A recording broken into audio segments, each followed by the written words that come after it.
nouvelle présidente de l'association Vivre et Agir à Maurienne, co-organisatrice de cette manifestation. Je prends la parole pour dire qu'en tant que Mauriennaise, ce chantier est une aberration environnementale et une aberration économique, parce que lorsque les travaux seront terminés, on n'en aura plus besoin de ce fichu tunnel qui nous pourrit la vie. Les responsables, bien sûr, c'est TELT parce que c'est l'entreprise qui fait les travaux, mais il ne faut pas oublier que TELT est une entreprise multinationale qui a été créée par l'État italien et par l'État français pour réaliser ces travaux. Donc les fautifs, ce sont nos élus nationaux et leurs représentants, à savoir le préfet de la Savoie, qui justifie contre tous les dossiers qui ont été faits jusqu'à maintenant, qui dit non, il n'y a pas de problème à l'eau. Si la déclaration d'utilité publique, le dossier d'enquête publique de 2006 faisait référence à entre 75 et 125 millions de mètres cubes d'eau qui seraient drainés par le tunnel, qui dit drainer, bien sûr, l'eau, elle n'est pas perdue, elle va dans l'arc. Donc, ce qui veut dire que pour alimenter, y compris nos communes de montagne, on irait pomper dans l'arc, alors que pour le moment, toutes les communes de Bonneval à Éton, à ses propres sources d'eau qui, de fait, non polluées par l'homme, est de l'eau potable. Toute l'eau, quand elle est dans la nature, sauf à avoir des problèmes de géologie particulière, est potable. Si elle n'est plus potable, c'est que c'est nous qui la polluons. Et donc, j'en appelle aux élus locaux et aux élus nationaux, mais nos élus locaux, ce sont eux qu'on a élus pour défendre nos intérêts. Actuellement, on ne nous répond pas, ne serait-ce que quand on nous pose des questions.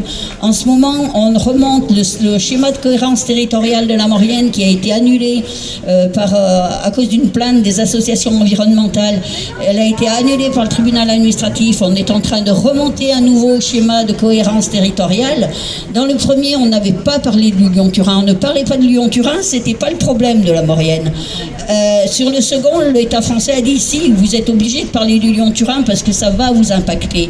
Sauf que maintenant, les élus locaux, les Mauriennais font confiance à leurs élus. Et le problème, c'est que ces élus ne sont pas capables d'aller expliquer aux Mauriennais ce que va représenter ce chantier s'il continue. Il n'ira pas au bout. Lorsqu'en 2040-2050, on aura fait à la fois les accès et le tunnel, ils ne serviront plus à rien. Tout aura changé. Peut-être que les camions ne rouleront plus avec du gasoil. Peut-être que les camions ne rouleront plus du tout. Parce que l'économie le monde économique aura changé. Mais nous souhaitons, je veux dire, que c'est maintenant que ces travaux s'arrêtent. Parce qu'on va nous pourrir le territoire pendant 20 ans avec aucun résultat au bout. Actuellement, on nous avait promis les tunneliers au printemps 2023, puis à l'été 2023, puis à l'automne 2023, et puis début 2024. Et actuellement, les tunneliers ne sont toujours pas là. On sait qu'ils ont d'énormes problèmes pour recruter du personnel qualifié pour faire fonctionner les tunneliers, les miniers. Il y a très peu d'écoles en France qui forment des miniers, des ingénieurs des mines, et qui forment des ingénieurs des mines qui sont capables de travailler en tunnel. Il y en a 10 en France. Ils sortent 10 à chaque promotion. Donc actuellement, TELT, on a l'impression que les élus se disent mais pour le moment, ça crée des emplois, pas en Maurienne, les Mauriennais sont minoritaires dans les tunnels. Actuellement, il y a énormément de gens qui viennent de l'étranger parce qu'on n'a pas, le personnel formé. Il y avait eu à un moment donné, lorsque les travaux ont commencé, il devait se signer une convention entre le lycée professionnel de Saint-Michel-de-Maurienne et TELT pour engager des formations aux travaux dans les tunnels. Ça n'a pas été fait. Il y a très peu de Mauriennais. L'emploi, on ne peut pas dire qu'il bénéficie à la Maurienne. Mais par contre, effectivement, tous les gens qui viennent d'ailleurs, ils arrivent et le maire de Saint-Jean nous l'a dit. Oui, c'est vrai qu'à partir de 6h, 7h du soir, il y a beaucoup de monde dans les bars parce que ce sont des gens qui viennent chez nous et qui entre guillemets, n'ont pas vraiment leur famille sur place. Donc, ils cherchent des occupations préoccupation. Alors oui, peut-être que ça crée des emplois, mais tous les emplois du monde ne valent pas les dégâts qui vont être faits en Maurienne. Et quand on parle, je veux dire, des dégâts du tunnel de base, on n'a rien vu sur les 167 km du tunnel de base. Il y a 30 km qui ont été creusés. Tout le monde voit les tas de terre, tout le monde voit la poussière, tout le monde voit les camions qui tournent comme des canards sans tête dans la... là, ils sont en train d'amener les déblais à Éton, parce qu'ils n'ont plus de place là momentanément. Ils cherchent des terrains, et quand on dit des terrains, ils disent oui, mais à l'origine c'était pas des terrains agricoles.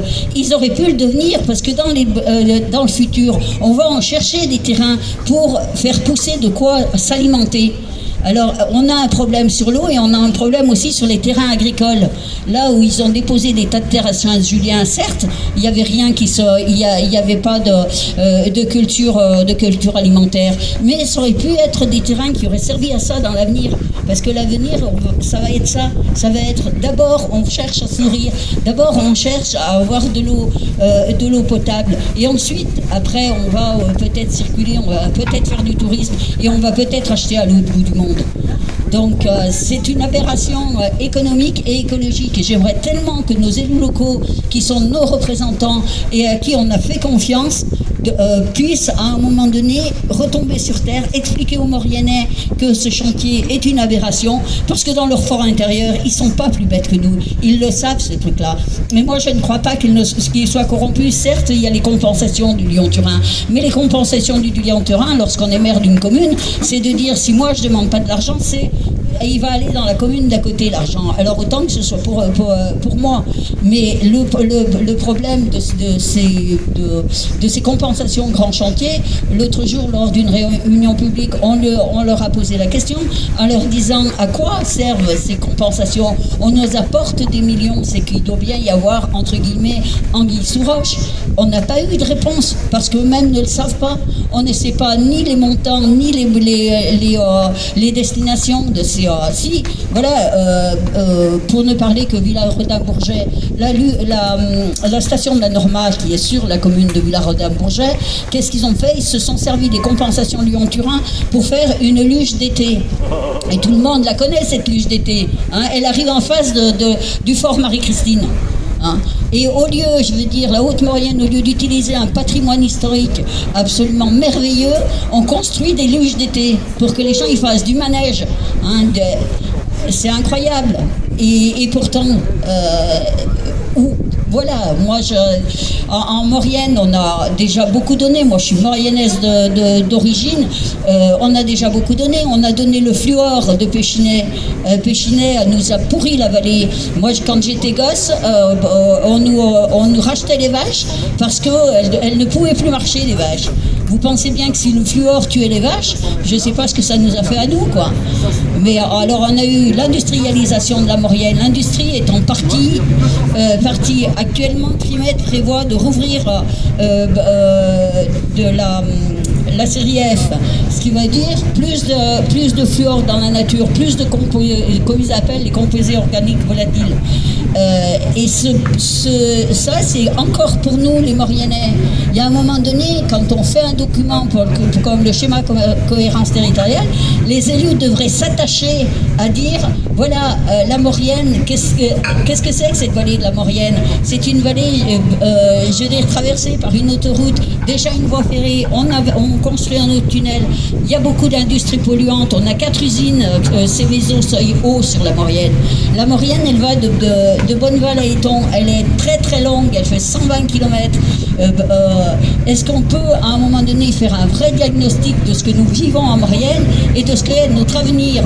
Comment on va composer entre notre industrie vieillissante, notre tunnel en train de se creuser, nos stations qui battent de l'aile parce que malheureusement il n'y a plus de neige? Au lieu de ça, non, on continue à donner de l'argent pour faire des retenues collinaires, pour faire des luges artificielles, etc.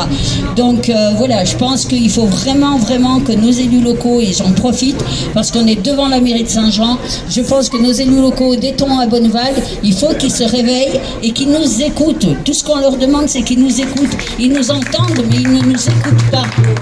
On a quelque chose à dire, on ne leur en veut pas, on est juste des lanceurs d'alerte. on veut absolument qu'ils tiennent compte de ce qu'on dit.